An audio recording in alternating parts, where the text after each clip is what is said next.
The Timekeeper's burden, 3200, Helion One. I arrived at the Alpha 78 site just as the sun dipped below Mercury's razor-sharp horizon, leaving the landscape bathed in an eerie twilight. The rings of satellites glittered faintly above, each a cog in the intricate machine that powered humanity's ambitions. Ewan Richter was already at work, his voice crackling over the comms as he outlined the repair plan. "This shouldn't take more than a few minutes," he assured me, his tone confident. I stepped closer, the portable monitor in my hand glowing faintly. "A few minutes is all it takes for something to go wrong," I countered, my eyes scanning the surging energy levels displayed on the screen. He hesitated, glancing back at me. "Fair point. You know how to handle yourself? Let's just say I've been in a few tight spots before," I replied, keeping my tone light. In truth, I'd been in tighter spots than I cared to recount. This mission, like so many others, had to succeed. I couldn't afford failure, not this time. Ewan led me to the damaged flux regulator panel, his hands deftly removing the scorched cover plate.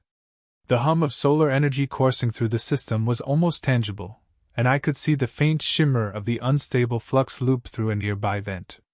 "So," he began, trying to fill the tense silence, "what's the Terran Council so interested in?" I raised an eyebrow.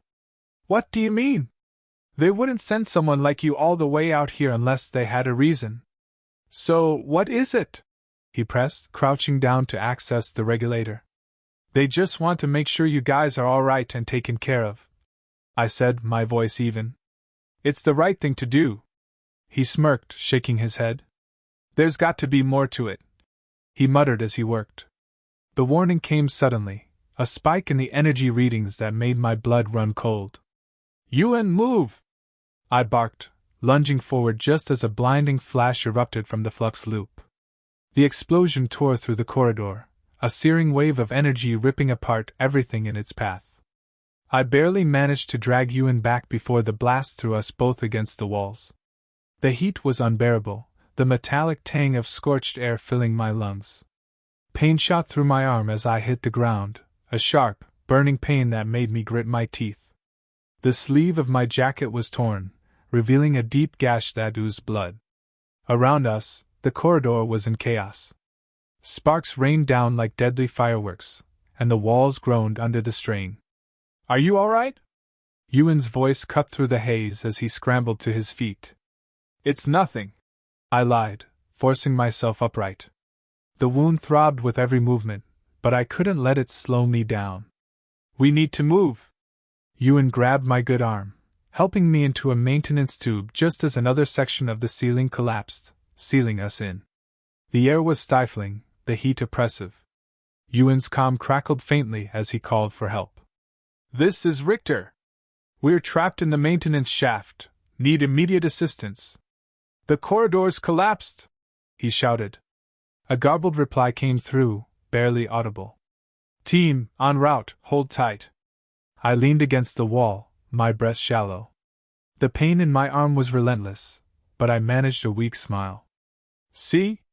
Told you a few minutes was all it took." Ewan laughed nervously, his hands shaking as he pulled out a med kit. "You're insane, you know that?" I didn't respond, letting him apply a painkiller and a rough bandage to my arm. It wasn't much, but it would keep the wound from getting infected. For now, that was enough. As the hours dragged on, the air grew thinner, each breath more labored than the last. I could see the worry in Ewan's eyes, the realization that we might not make it out in time. "Damn," I muttered, my voice faint. "I can't fail. Not now." "What are you talking about?" he asked, his own voice strained.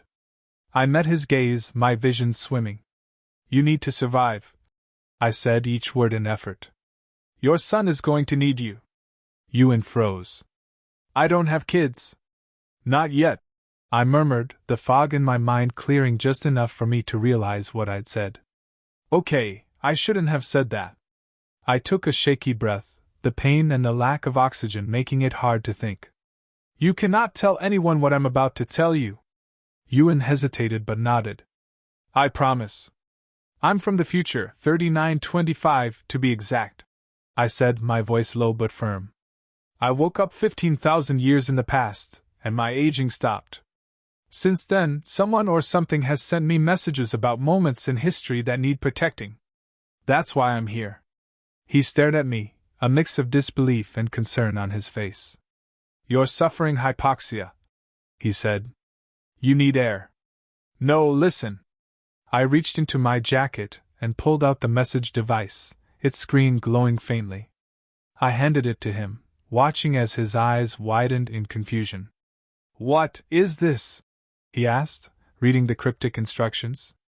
You're going to meet someone, I said, my voice steady despite the dizziness. You'll have kids with her. Your eldest son, he'll be a diplomat, one of the best.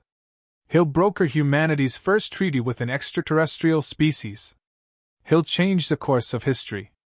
Ewan looked at me, the weight of my words sinking in. You're serious?